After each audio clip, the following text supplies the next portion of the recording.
Take us through that first round encounter with Zuma. Yeah, it was a tricky match. I didn't start very well. I got broken my first two service games, but then I sort of found a bit more of a rhythm as the match sort of went on, and started playing a bit better throughout that second set, and was able to sort of to get a break in the third and hold on.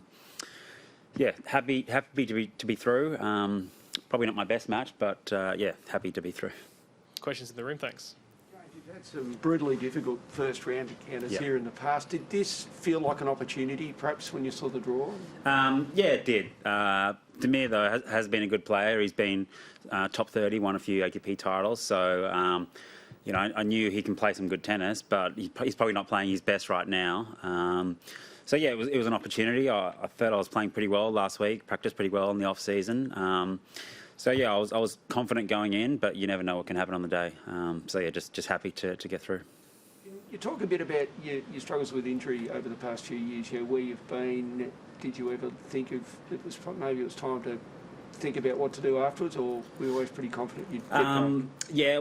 In 2017 and sort of the first part of 2018, when I had the 3-foot operations, that was really tough. There was quite a few periods where I just wasn't improving.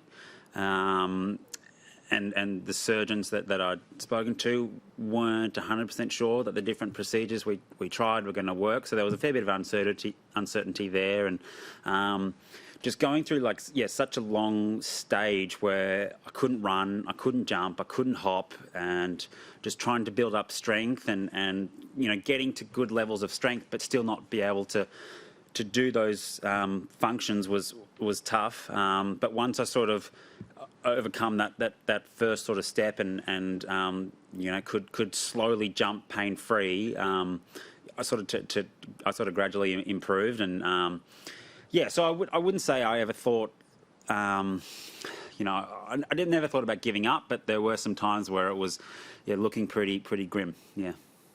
But given that, does that make today even sweeter, perhaps? 100%. Going through that year and a half was, tennis-wise, the worst year and a half I've ever had in my career. And I definitely appreciate, being healthy and playing these events and winning matches like these a lot more after going through those rough periods.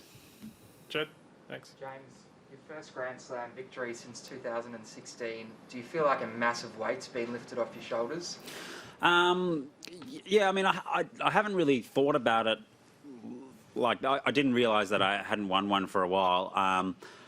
I probably haven't felt that I've hit the ball that well for the past sort of 4 years or so. I've had some all right results. I got to my career high ranking the start of 2020, but probably the last 3-4 months I'm happy with how I'm hitting the ball. So that was sort of the main focus, and just to work through a number of different things with my coaches during the pre-season, and I've gained a lot of confidence from that, and I'm happy with where I'm at currently. You said last week the courts were a lot quicker and you were enjoying playing on them. Was this the case today? Do you feel like that was a bit of an advantage for you? Yeah, the speed of the court compared to last year is a lot different, so it's a lot nicer. You can get some free points on serve.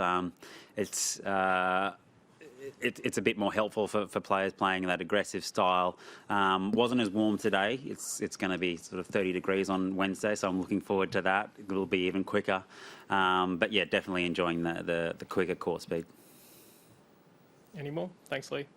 How does today's win rate against your other Grand Slam wins in the past? It was 5 years ago, my last one, so it's tough to compare. But look, I'm just really happy with how far I've come throughout all the injuries that I've been through, and just the way the ball's coming off my racket right now. Like I said, I probably haven't hit the ball this well for 5 years. So I'm really happy and really confident in myself right now. So hopefully I can win a few more matches. Thank you, everyone.